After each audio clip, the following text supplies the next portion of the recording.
Passado tivemos notícias dos nossos missionários no campo, agora também o Círculo da Causa. Essa semana também fomos surpreendidos com o acidente do Tominhas, motivo aí de oração, intercessão, mas nessa semana mesmo nós vimos a provisão, o livramento do Senhor. Hoje de manhã o Thomas estava aqui na Escola Bíblica Dominical, eles não estão agora à noite, né? Não vi ele subindo aqui, mas está caminhando, brincando, correndo, graças a Deus. Então essa é a vida da igreja, a dinâmica da igreja. E esse mês de fevereiro nós separamos para falar sobre igreja. E esse ECP, simplesmente igreja. No primeiro domingo, vimos em Efésios 3:20, que ser igreja é o plano de Deus, é o projeto de Deus para se revelar nessa geração ao mundo. Deus se revelou pelos profetas no passado, se revelou por meio da pessoa do próprio Cristo, que nós louvamos e cantamos, mas depois que Jesus subiu ao céu, Ele enviou o Espírito Santo. A partir de Atos 2, a igreja passa a ser o veículo que comunica e reflete a palavra de Deus, a vontade de Deus no mundo.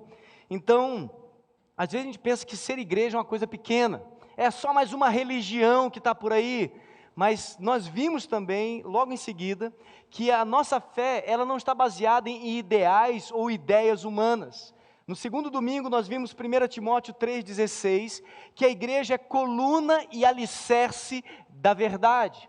Baseados na palavra de Deus, a igreja tem um papel, não apenas de ser mais um clube religioso ou espiritual no mundo, mas serem porta-voz e anunciadores da palavra de Deus, que é a verdade. A verdade que salva, a verdade que liberta.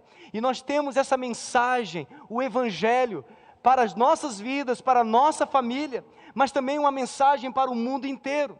E daí, semana passada, nós fizemos um voo panorâmico em Atos, olhando para o nosso histórico, nossos primórdios como igreja, pois a nossa igreja completa agora 89 anos, mas estamos diretamente ligados à igreja de Cristo que começou no primeiro século. Então estamos completando, na verdade, 2000 anos. E vimos ali que uma igreja viva é uma igreja que vive para Deus. Uma igreja viva é uma igreja que vive para Deus. Então fizemos um panorama, uma viagem panorâmica no livro de Atos, vendo aqueles irmãos vivendo junto, perseverando, teve martírio, gente morrendo por causa da fé, a igreja resolvendo seus problemas internos, mas veio a perseguição, veio lutas, mas nada impediu que a obra de Deus continuasse. E até hoje, com um caráter de santos, salvos, também consagrando nossas vidas a Deus e semeando a palavra de Deus como servos de Deus, essa obra do Senhor há de continuar até o dia em que Cristo vier nos buscar. E pensando nessa expectativa escatológica da vinda de Cristo, quero convidar você a abrir a sua Bíblia em Apocalipse. Livro de Apocalipse. Esses dias alguém falou, esse nome é tão assustador. O pessoal faz aqueles filmes terríveis, Apocalipse, invasão de extraterrestre, bomba atômica, né? Na verdade, o livro de Apocalipse foi escrito não é para assustar, foi para consolar. É isso mesmo. Esse livro foi escrito no contexto em que a igreja estava sendo perseguida, muitos cristãos morrendo, e Deus, através do seu servo João, revela o final dos tempos, para encorajar os crentes a perseverarem e não desistirem. Deus está mostrando para o seu povo, que apesar das lutas, perseguições e dificuldades, Deus vai punir toda injustiça, todo o mal, e vai preservar o seu povo, e vai encaminhá-lo a um descanso, a um lugar, uma pátria celestial perfeita. E o livro termina com um novo céu e uma nova terra. Então é um livro de esperança. Parece duro? Sim, parece. Mas toda a dureza do livro de Apocalipse é a ira de Deus sobre a impiedade humana, e não sobre o povo de Deus. O povo de Deus está sofrendo por causa da impiedade humana, mas o livro de Apocalipse é a ira de Deus, disciplinando, castigando e punindo a humanidade perversa. Então é a nossa esperança, né? Deus é o que vai vingar o seu povo, Deus é quem vai resgatar o seu povo, e Deus é quem vai levar o seu povo a uma eternidade maravilhosa. E aqui mesmo em Apocalipse capítulo 1, a partir do versículo 4, diz assim: Eu, João, escrevo às 7 igrejas na província da Ásia. Graça e paz a vocês da parte daquele que é, que era e que ainda virá, dos 7 Espíritos que estão diante do seu trono e de Jesus Cristo. Ele é a testemunha fiel destas coisas, o primeiro a ressuscitar dos mortos e o governante de todos os reis da terra. Toda a glória seja dado àquele que nos ama e nos libertou de nossos pecados por meio do seu sangue. Ele, preste atenção no versículo 6, Ele fez de nós, a igreja, um reino de sacerdotes para Deus, o seu Pai. A Ele sejam a glória e o poder para todos sempre. Amém. Vejam, Ele vem com as nuvens do céu, e todos o verão, até mesmo aqueles que o transpassaram, e todas as nações da terra se lamentarão por causa dele. Sim, amém. Eu sou o Alfa e o Ômega, diz o Senhor Deus. Eu sou aquele que é, que era e que ainda virá, o Todo-Poderoso. Vamos orar mais uma vez. Senhor Deus, que palavra maravilhosa, que expectativa bendita nós temos como igreja do Senhor. A nossa igreja completa 89 anos. A igreja de Cristo já caminha para seus 2000 anos de história. E desde o princípio, desde que Cristo subiu aos céus, e aqueles varões vestidos de branco disseram, Ele virá da mesma forma que o viste subir. A igreja então caminha na expectativa, na esperança da sua vinda maravilhosa.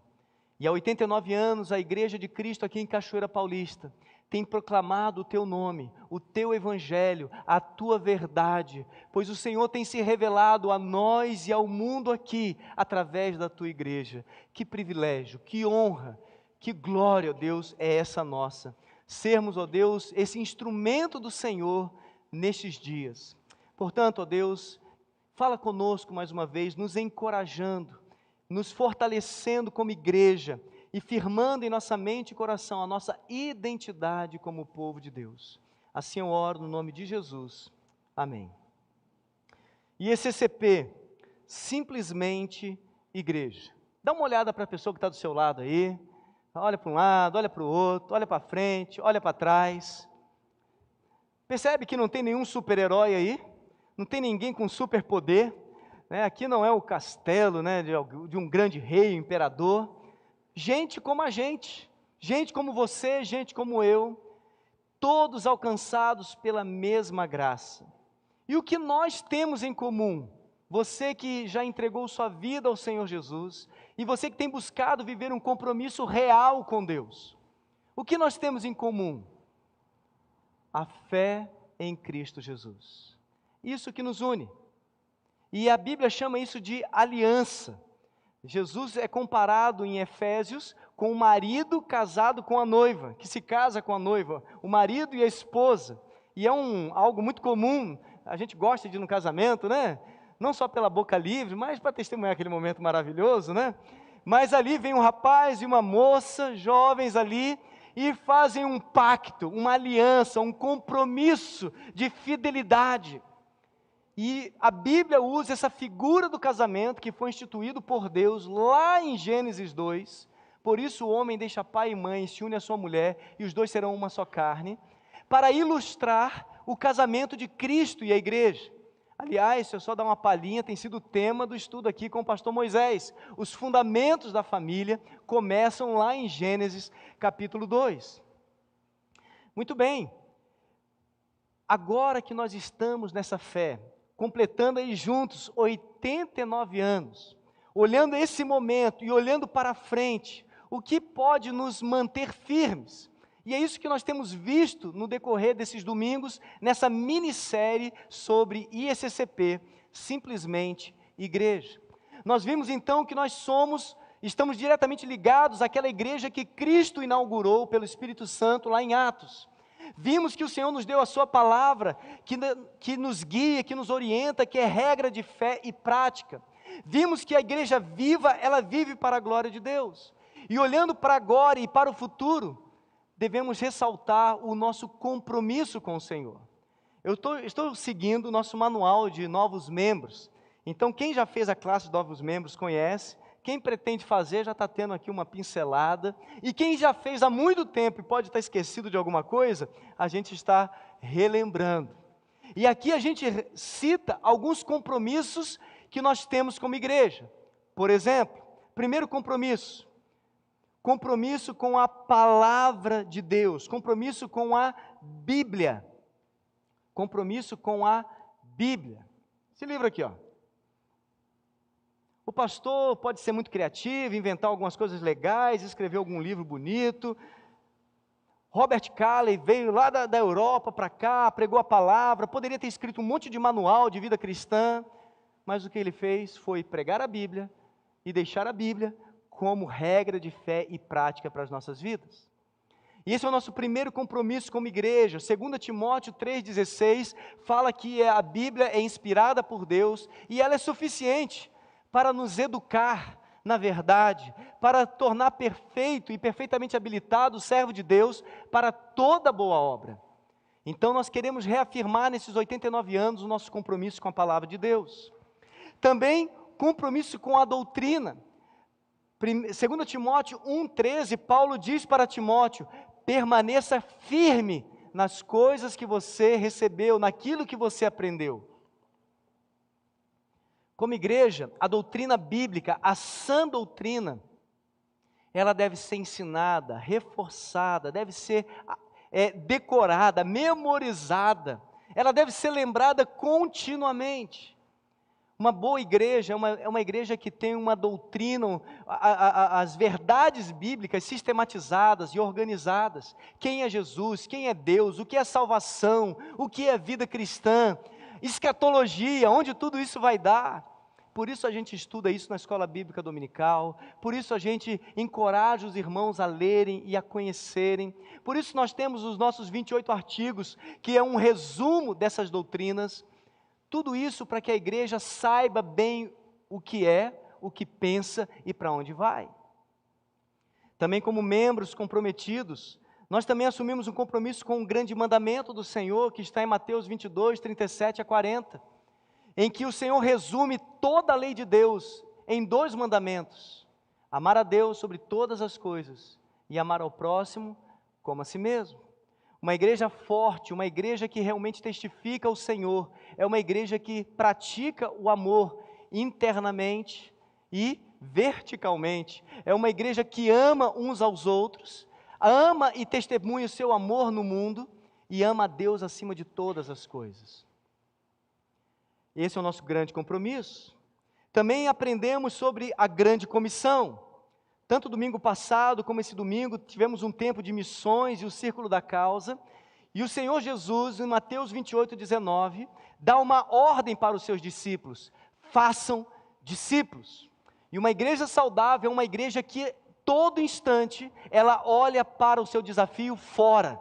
Ela está sempre pensando nas necessidades externas de pregar o Evangelho, de anunciar o nome de Cristo, de fazer discípulos em todas as nações, missões, como falamos semana passada, e também aqui perto, fazer discípulos na nossa cidade, na nossa família. O círculo da causa é isso, o desafio de você orar por alguém, cuidar de alguém e compartilhar o Evangelho. O círculo da causa são esses 3 pontos: orar, cuidar e compartilhar.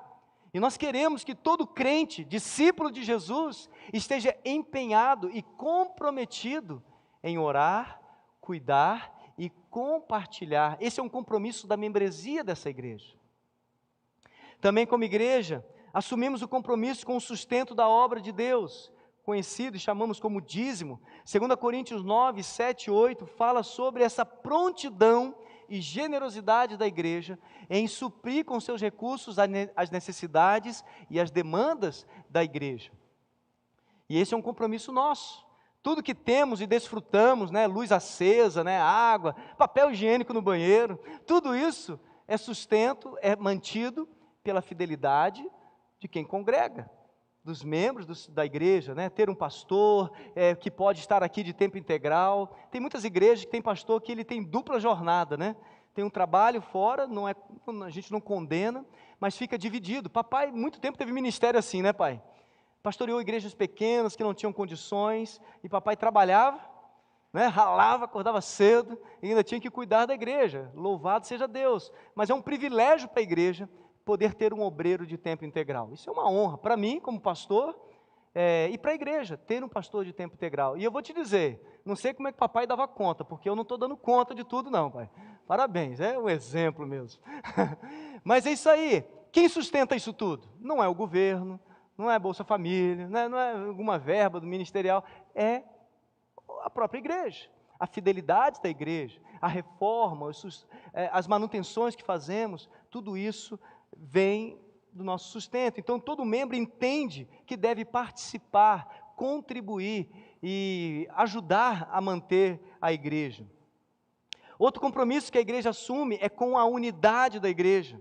1 Coríntios 12, nós encontramos um texto lindo em que a igreja é comparada a um corpo. E ali ele diz que não tem parte mais especial ou menos especial. Todo o corpo depende de todo o corpo. Nós dependemos uns dos outros. A mão não pode dizer porque sou mão não preciso do pé, e o pé dizer não preciso da mão. Precisamos uns dos outros.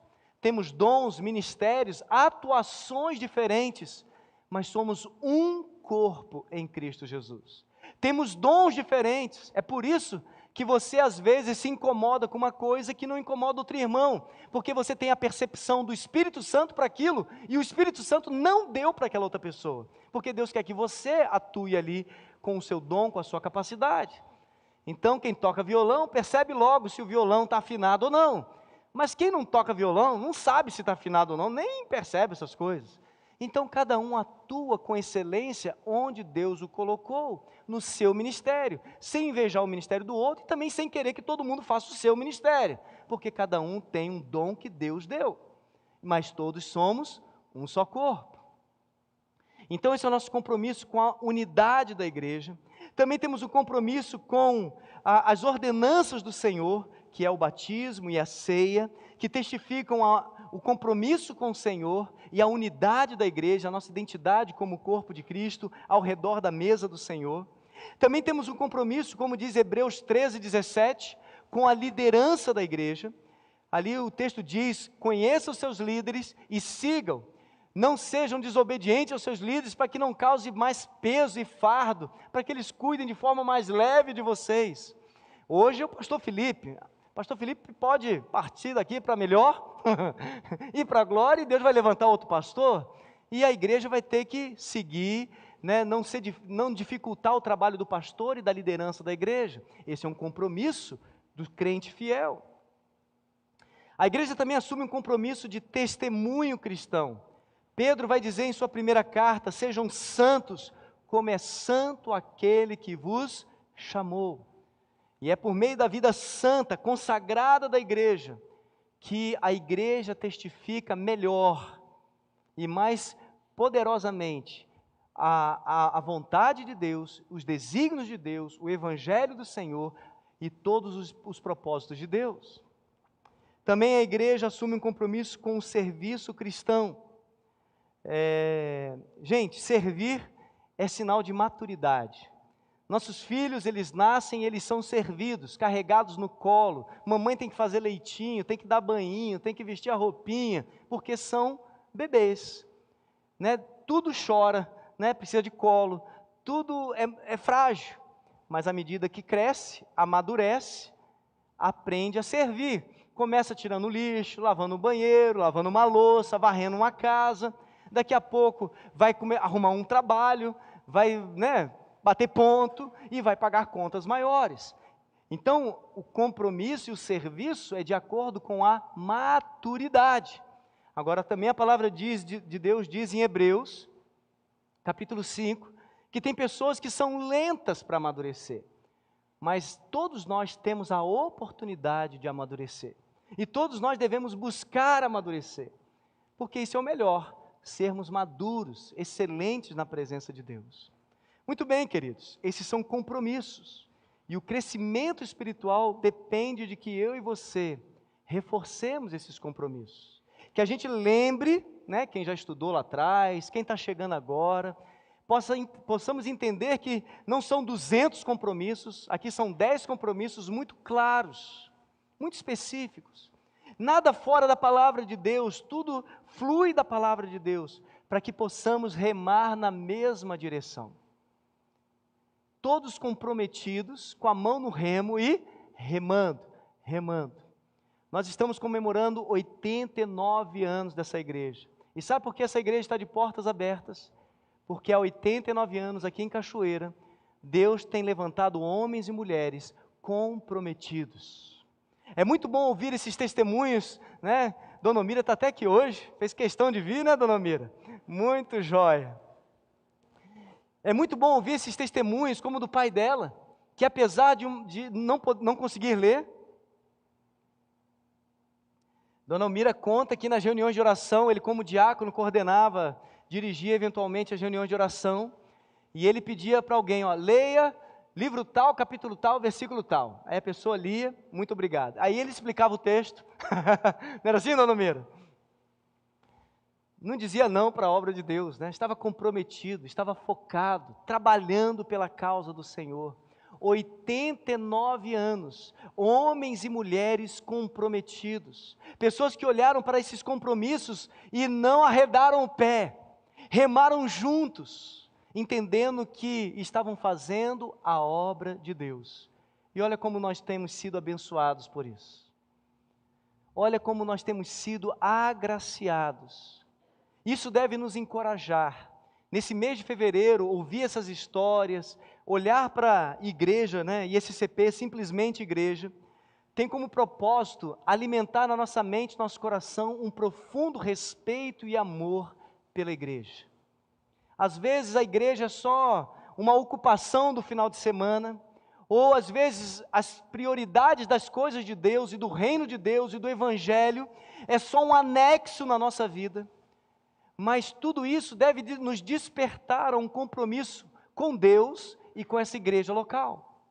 E vestirmos mesmo a camisa da igreja e nos comprometermos cada vez mais. Como é que nós podemos tornar isso muito prático? Aliás, antes, por que isso é tão importante?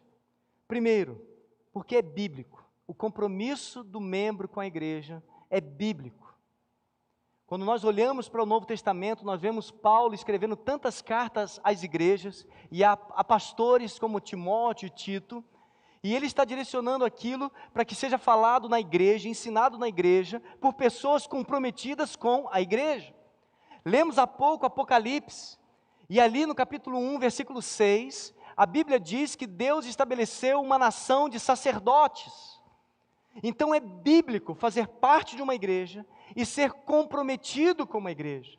Todo aquele que já se entregou a Cristo, rendeu seu coração ao Senhor, naturalmente, e se espera um compromisso real com a igreja do Senhor Jesus. Amar, frequentar, congregar, servir na igreja. Isso é bíblico. Também há uma razão social. Jesus diz lá em João 13:35, que o mundo saberão que nós somos discípulos do Senhor se tivermos amor entre nós, se cuidarmos uns dos outros, se estivermos juntos. Parece nada não, mas toda vez que a gente abre aquela porta, toda vez que nós nos congregamos para louvar a Deus, estamos testemunhando ao mundo que há um povo sagrado, há um povo de Deus aqui. Então todo verdadeiro crente, ele se compromete com a igreja, ele participa, ele se envolve, ele se vê parte do corpo de Cristo. E não pense que você sozinho é igreja, porque toda vez que a Bíblia fala sobre igreja, está falando no coletivo, e no individual ninguém é igreja. Só somos igrejas quando estamos juntos.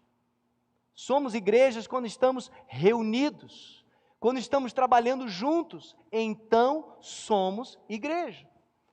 A palavra igreja significa assembleia, reunião de pessoas. A própria expressão escolhida por Jesus para dar nome a esse povo diz respeito à coletividade, a um grupo de pessoas reunidas. Então, há um aspecto social de testemunhar, de mostrar ao mundo que somos discípulos de Cristo. O compromisso com a igreja também tem um aspecto muito prático. É pela fidelidade daqueles que foram salvos que a obra de Deus se desenvolve. Por exemplo, nós vemos ali a igreja suprindo a necessidade dos irmãos em Atos 2, em Atos 4. Vemos ali a igreja se reunindo para mandar missionários em Atos 13, pregando o evangelho, mandando missionários, sustentando. Vemos a igreja reunida em Atos 15 para deliberar questões teológicas e práticas da vida da igreja. Não foi um ou outro que decidiu sozinho, mas a igreja reunida, orando e buscando ao Senhor e guiados pelo Espírito Santo, aquele povo congregacional, decidindo e buscando juntos a vontade de Deus. Então, de forma muito prática, esse compromisso viabiliza que a obra de Deus aconteça.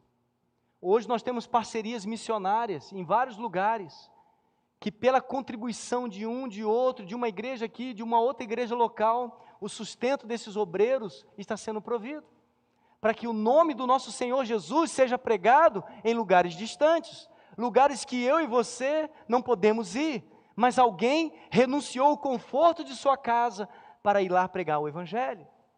Quantos aqui estão dispostos a criar seus filhos no meio de uma aldeia indígena, lá em Roraima, como a Rebeca e o John têm feito?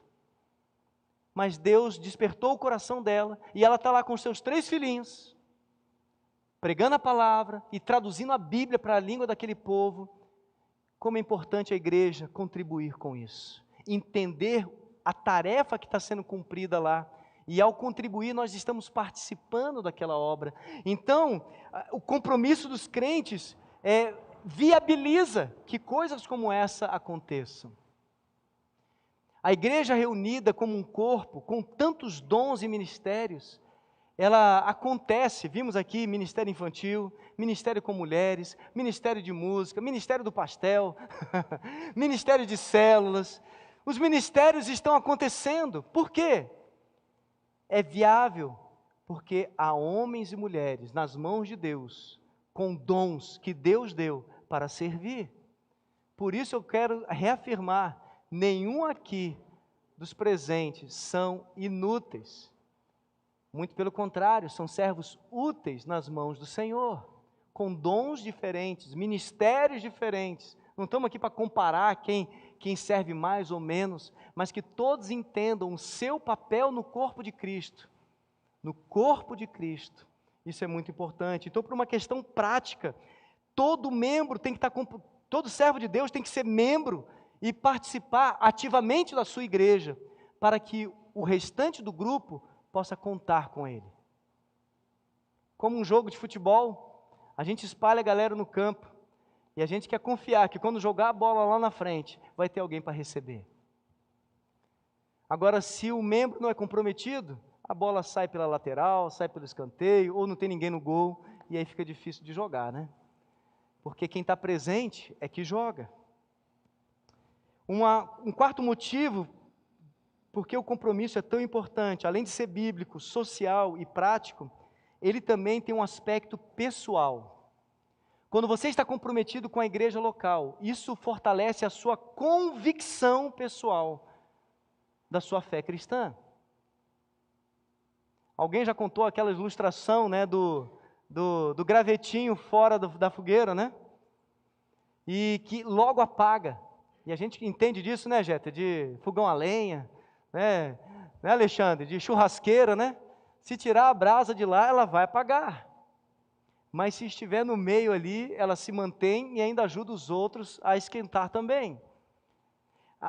Há um aspecto pessoal. Tem gente que, pelas demandas da vida e ocupações da vida, não se compromete com a igreja, não se compromete com o seu dom e ministério e começa a esfriar na fé. A carta aos Hebreus vai advertir sobre isso no capítulo 10, versículo 25, que diz: não deixe de congregar como é costume de alguns. Ou seja, lá na primeira igreja congregacional de Jerusalém, lá no primeiro século, já tinha crentes que não estavam comprometidos, não estavam congregando com fidelidade, e a advertência já foi para aqueles irmãos: não deixe de congregar como é costume de alguns. Congregue, participe, se envolva. Isso é bom para o grupo, isso é bom para o testemunho do nome de Deus, mas isso é bom para você. Em Hebreus 10, versículo 24, diz que nós devemos nos encorajar uns aos outros ao amor e à prática de boas obras. E é nessa mutualidade nós somos edificados. Em Efésios 4 fala que o corpo de Cristo bem ajustado, bem consolidado, e quando cada parte faz a sua função, todo o corpo é edificado. Então, para o seu próprio bem, para o seu crescimento, você deve congregar. Você serve e você é servido. Você edifica e você é edificado. É no meio desse povão que, como o provérbio diz, como ferro afia o ferro, assim o amigo ao seu companheiro. Deus está nos lapidando, nos aperfeiçoando aqui. E daí eu vou dizer uma coisa, que quem não gosta de comungar com os irmãos, de congregar com os irmãos, de ter comunhão com os irmãos, está numa situação muito delicada. Porque quando Jesus voltar, Ele vai reunir esse povo todo lá no céu. E se você não faz muita questão de estar no meio desse povo, talvez você não precise ir para lá também. Então cuidado. Aprenda a amar os seus irmãos. Assim como a graça te alcançou, imperfeito como você é, a graça alcançou esse irmão que está do seu lado, imperfeito como é. Mas é o mesmo Deus que te alcançou, é o mesmo Deus que alcançou o irmão do seu lado. E se Deus resolveu reunir todos aqui, é porque Deus deseja fazer algo em você, através de você, e também através da igreja em você. Então nós temos que olhar de forma mais positiva para esse privilégio de sermos igreja. Então esse é o quarto benefício do compromisso. Você vai ser edificado, você vai ser fortalecido na comunhão. Mas pastor, às vezes tem um negocinho aqui ou ali, é isso mesmo. Oportunidade de você treinar o perdão, exercitar a paciência, a longanimidade, olha aí que legal. Deus dá a lição e dá a aprovação. Deus articula todas essas coisas, para que possamos amadurecer, para que possamos crescer. Então, como podemos então tornar isso bem prático? Gostaria que você guardasse 4 palavras, para a gente fechar esse mês dessa minissérie de ECCP, Simplesmente Igreja, 89 anos, já planejando já os 90 anos, se o Senhor Jesus não voltar. Eu gostaria que você guardasse 4 palavras que vão te ajudar a ter o compromisso com a igreja. Primeira palavra é unidade. Unidade. Todo membro, todo crente deve ser um protetor da unidade da igreja. Deve zelar pela unidade da igreja. Como que a gente faz isso? Agindo em amor. O amor, a Bíblia diz em Colossenses, que é o vínculo da paz. É a cola. É o amor que une. É o amor que nos conecta. Paulo vai dizer em 1 Coríntios 13 que dons, ministérios, contribuição não tem sentido nenhum se não tiver amor. É o amor que traz relevância para o dom que Deus te deu, para o serviço que Deus te deu. Porque se você fizer tudo na ignorância, na estupidez e sem amor, não vai dar em nada. Então, amor. Então, a unidade depende do amor. Outra coisa que ajuda a preservar a unidade: recuse todo tipo de maledicência e fofoca. Como é que a gente vence a maledicência e fofoca? Vou dar a dica, como eu costumo fazer. Alguém vem falar de alguém para você, você ouve, e depois que a pessoa termina de falar, você diz: agora eu vou chamar o fulano para você repetir tudo isso para ele que você me falou, para a gente acertar essa situação. Então a próxima vez que alguém te procurar para falar de alguém, você ouve, toma até nota, ponto 1, ponto 2, 2 horas, nota tudo. Nossa, esse problema é sério mesmo. Fulano, eu estou aqui com o ciclano, e ele tem algumas dificuldades, e a gente precisa sentar junto para resolver isso. Faça isso, Se alguém vier falar de alguém para você, ouça e depois chame a terceira pessoa para conversar. Isso mata a maledicência. E se houver algum problema ou dificuldade mesmo, essa pessoa vai ser verdadeiramente ajudada. Essa pessoa vai ser realmente restaurada. E vocês vão poder orar juntos e se recuperar. Não aceite, não alimente fofoca e maledicência. Isso destrói a unidade. Mas se alguém está com dificuldade com alguém, te procura, você ouve e você passa a ser um pacificador. Você vai ser um instrumento de Deus. Fulano está com dificuldade com Beltrano, e você ouviu um lado, vai trazer o outro lado, e você vai ser um instrumento de paz.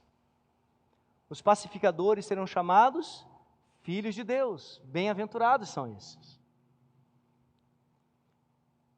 Outra forma de manter a unidade é seguir a liderança da igreja, como diz Hebreus 13:17.